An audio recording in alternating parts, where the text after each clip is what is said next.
Hello and welcome back to my humble channel, everyone. New subscribers, current subscribers, new people, welcome. This is my little shack of a channel where we're slowly building, turning it more into from a shack into a house. But so far we've been discussing in my videos the Great Conjunction, which is Jupiter and Saturn. What does it mean? We've described how Jupiter looks like it's covered in all the wounds of Christ uh, during the crucifixion and prior to him being put up on the cross, of course. Saturn reminds us of Satan. I've got some other notes on Saturn, actually. I've sort of, it's come to mind reading and discovering, but I'll go into that. And we discuss dreams and visions and any experiences that I've had anyway, and people share theirs in the comment section, which is great. I always like to hear other people's experiences. But without further ado, I'm going to go back to what I've been explaining as the Mazzaroth, which is the ancient. It goes back to the Garden of Eden. It goes back to Adam. The way that we look at the stars, the way that we look at the constellations, and it was actually called the Mazzaroth before it was the Zodiac. And just to go on, if you've been watching my videos, you sort of know where I'm talking about with this. I just want to bring up some points I found out about the Mazzaroth. I found fascinating. Now, here's an interesting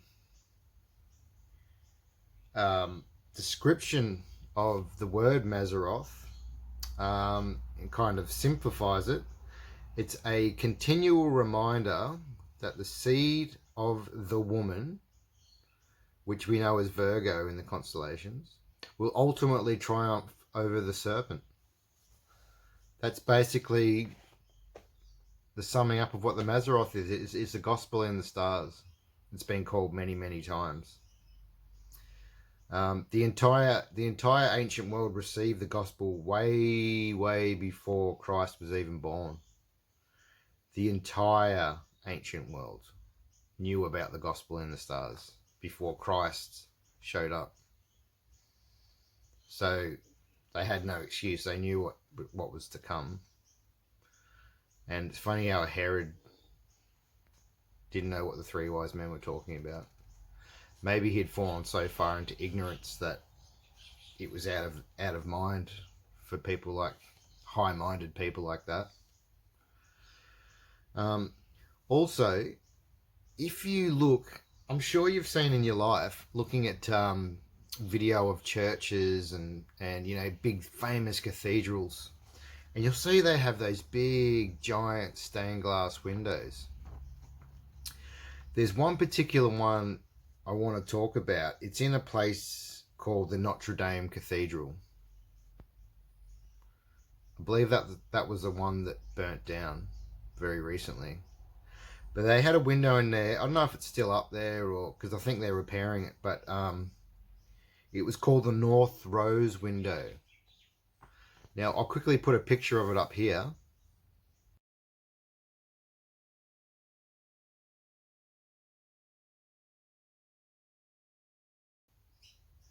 And if you want to go back to that picture and pause it, you'll notice that it's like you've got to look at it like you're looking up into the heavens. That's why you have circle and a circle. It's almost like Ezekiel's wheel. The way the wheel within a wheel within a wheel. And you'll notice that they include the 24 elders. They include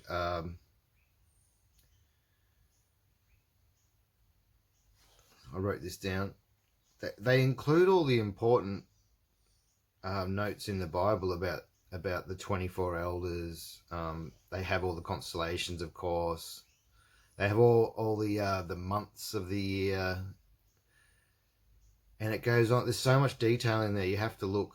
But I'm finding it funny that it's like you're looking up like a cone, like a cone shape, if you like. If you're looking up, like imagine a cone was above you, and you're looking up into the tip of the cone, and that's where God's throne is. And I'm finding such similarities between what they have in the cathedral stained glass windows and the descriptions of what heaven looking up and what it all means, and the pyramids of Egypt, and you know, the pyramids that were erected around the world. It's the same idea of a pyramid, like going up to a point and at the top is God. Don't you think that's what the occult are mimicking, if you like?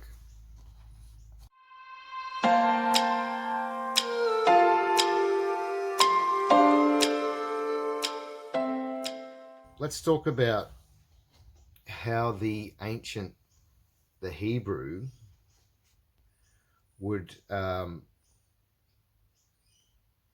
talk about the constellations, and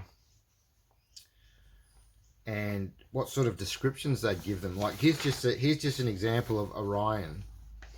I've said in a few previous videos that most of it refers to Christ. I'm talking about the constellations. Christ, the serpent, and the woman. That's basically the three main things that the Mazzaroth are about.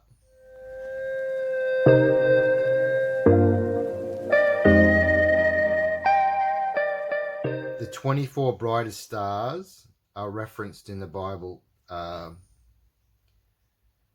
Is that the 24? Is that the 24 elders?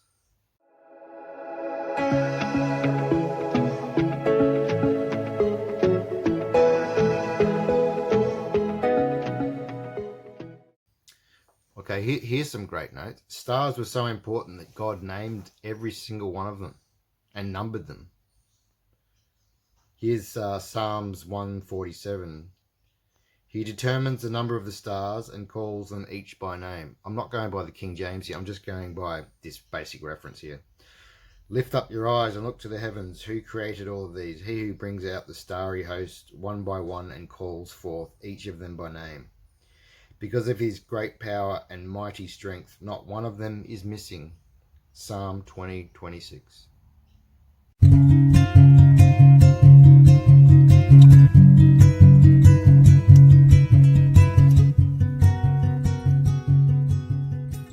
Orion. This is how it was described by the ancients, coming as light, the Prince of Light. Now, I'm going either way with that. That could mean Lucifer, or it could mean Christ. Because, what does it say? It says that even Satan comes as an angel of light. They call him Lucifer in the occult, the light bearer. But we also call Jesus Christ the light of the world. So, Rigel, which is a very bright star. I'm just trying to think of what constellation it's part of. The foot that crushes the serpent. Save, which is bruised the serpent, which is another star. Betelgeuse. I believe Betelgeuse is in Orion. I'm not sure if it's Orion's belt or on his shoulder. I can't remember, but it means the coming of the branch, representing the shoot from the stump of Jesse. Isaiah 11:1. Next one. Bellatrix, another star, another bright star, swiftly destroying, the prince who avenges his people. Al-Nitak, the wounded who redeems his people. So these are all either, I believe those are all bright stars within the constellations, certain constellations. But how's that? That's just a few of them. The 24 brightest stars seen from Earth are referenced in verses from Genesis to Revelation.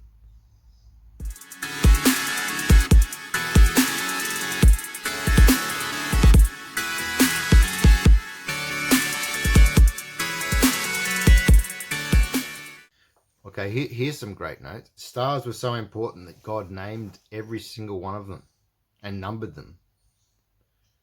Here's Psalms 147. He determines the number of the stars and calls them each by name. I'm not going by the King James here. I'm just going by this basic reference here. Lift up your eyes and look to the heavens. Who created all of these? He who brings out the starry host one by one and calls forth each of them by name. Because of his great power and mighty strength, not one of them is missing. Psalm 20:26.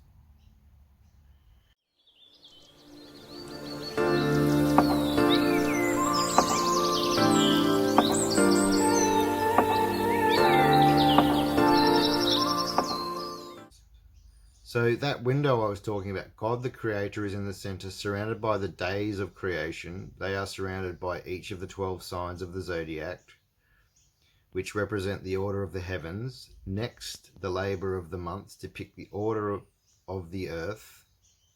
In each corner outside of the circle of life are images of the fall of mankind, originally constructed in 1145. Okay, anyway.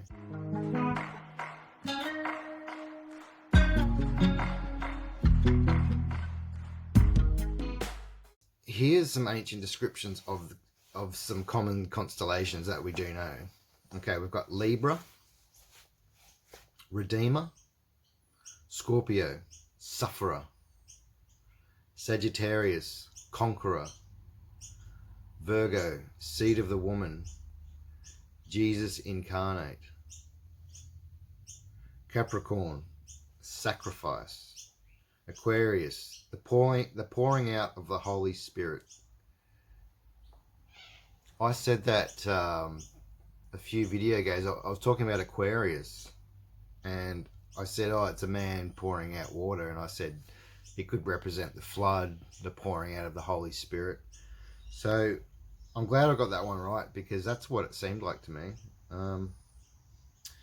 Next we've got Pisces, Fishers of Men, and the Persecuted Church. Remember we were talking about Pisces in the last one? We said it was like fishing, and it was like the one going sideways was going to go into a net, and the one going up was caught on a line, but at least it was going up, and that the trauma of being caught on a line wouldn't have been as bad as the one going into the net, knowing that it can't escape.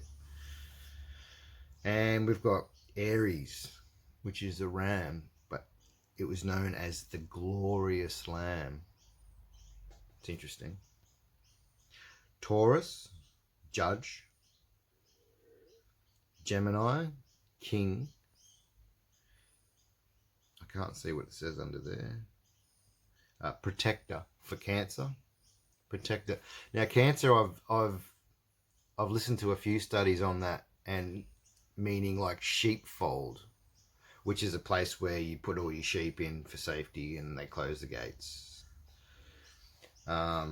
It's funny that, and also it's like all these dual, triple meanings. It used to be a sheepfold, and it got changed to a crab, and even the crab can have some meaning by the way the crab gathers to itself. It gathers like its food with its claws to itself. So interesting. Leo, the last one in the 12. Victor. It was known as the Victor. Makes total sense to us because, you know, we know who Christ is,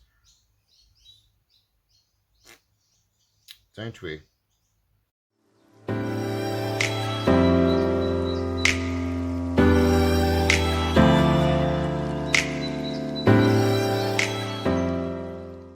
So you've got the ancient descriptions of the constellations, even the stars. Everything is named and numbered by God.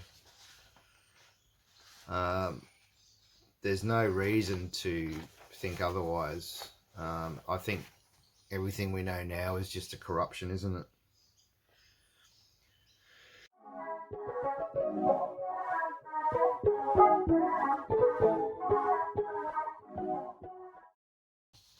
I had a look forward at well, we have the great conjunction now, Jupiter and Saturn. So I got excited. I want to go 2021. I want to see what's coming. What's happening in 2021 in the stars. With the in ancient Hebrew, the planets, they're not only called the wandering stars, they were called the walking stars. Like they were walking around up there. And I believe the zodiac original ancient word was mazal, meaning luck. I believe that's the point when it started to be corrupted and they were using stars for divination, etc. Just an interesting note. So back to planetary alignments. Now, I didn't see any more alignments like the one we're having now. I saw August 2nd, 2021, we got Saturn closest to the Earth. Its face fully illuminated by the sun. August 19th, we've got Jupiter closest to Earth, face fully illuminated by the sun. September 14th, Neptune closest to the Earth, face illuminated by the sun. November 5th, Uranus closest to Earth, face fully illuminated by sun. They were the only interesting ones I found. There were other ones about moon phases and elongations and all that sort of stuff. But I wanted to find the ones that really sparked my interest.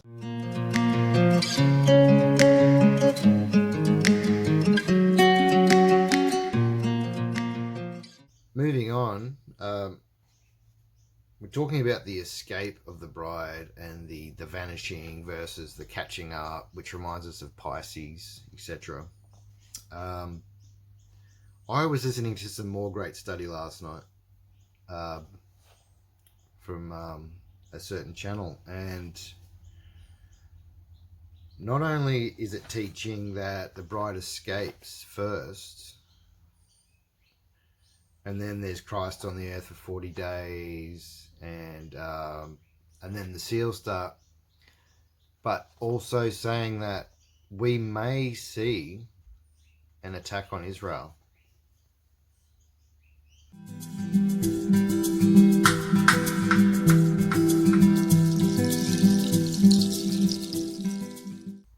I found it interesting about the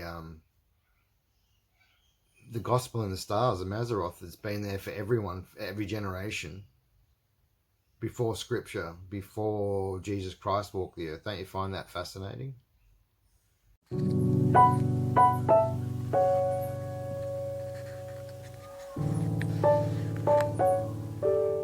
going to talk about dreams, visions, experiences. Have you had any?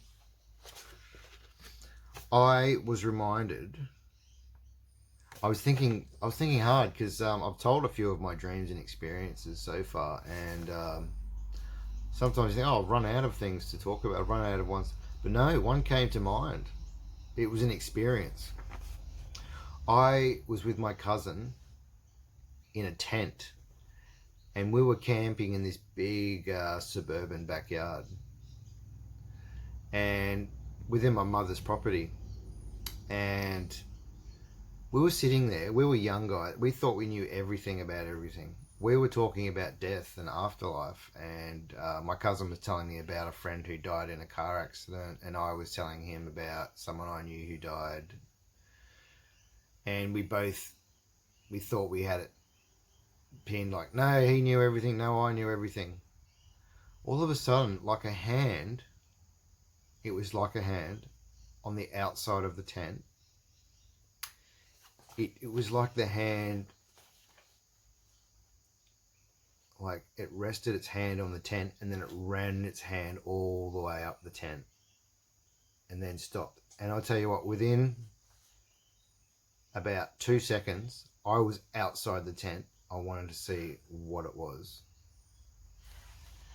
Nothing. I ran around the tent, nothing. Nobody. It was at night time. Nothing, no one, nowhere to be seen. and we looked at each other and we said, what was that? We had no idea what that was. And we ended up going to sleep up inside the house. It was a hand. It was a hand on the outside of the tent, and it ran along the tent, and I quickly ran out, and there's nothing. There's no foot. There's no one running off. There's no one laying down behind a bush. There's nothing. So I told a story in my last video of when I was in a bed as a child and it was shaking violently, and it was terrifying. And I was watching that video over to make sure everything was correct.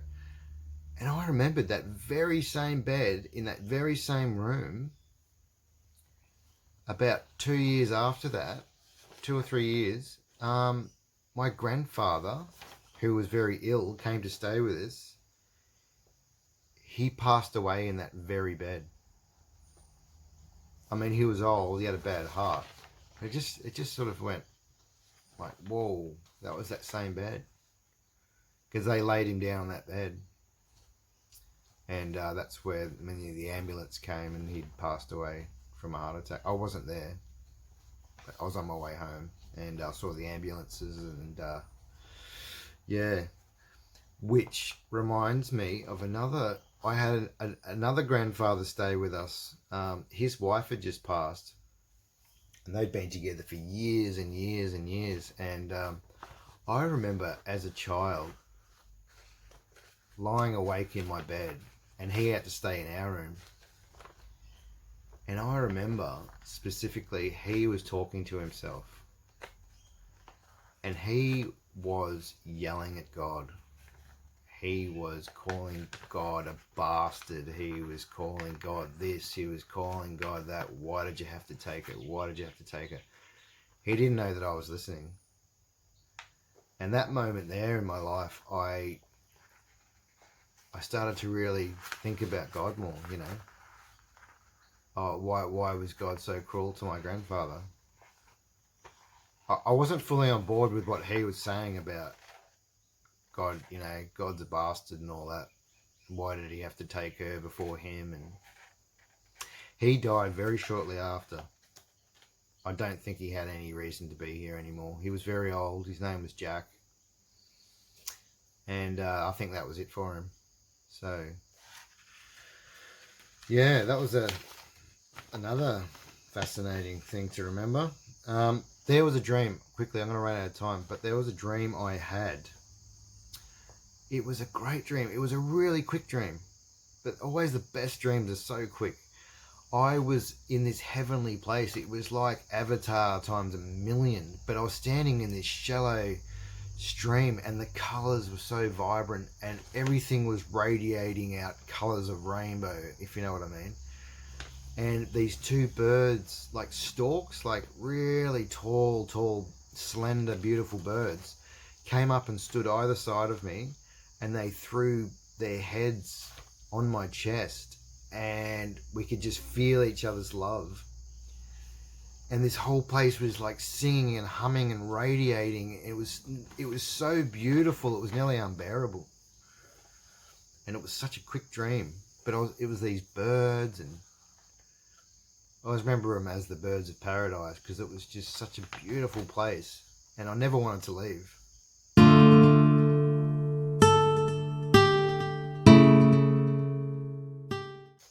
A quick music section, as I always include. I want to talk about the band, if you remember, Creed. And they were always singing about God and Christ, and he was always throwing himself into a Jesus pose on stage, you know, like Jesus on the cross and all this. And it was all really over the top, and it was really cheesy. They brought out a couple of really good songs. It's funny the way the lead singer turned out, though. Scott Stapp, I believe his name was. How he basically ended up on drugs and losing his mind and thinking. I was listening to an interview, and he thought an angel was sitting on the bonnet of his car, on the hood of his car, while he was going on this big road journey. He said this angel was sitting on the. I mean, I think these people, the more they proclaim it, like in the public eye, in the limelight, how godly they are and how close to Christ they are, the more they proclaim it on camera, the more likely they are to fall apart and be attacked by the world to the degree of madness. And that's what happened to this man. He ended up going mad and taking too many drugs, and so I still to this day I still think he's still not right, like mentally, physically, and he's just a mess. He's just a Hollywood mess, and I wish him all the best. I wish he becomes sober-minded again and really takes it seriously again. But I'll leave it there, guys. I'm about to run out of time, and it's been great having you all again. I'll be back with more interesting information, and we'll keep an eye on what's going up above. And thanks for coming. God bless. See you soon.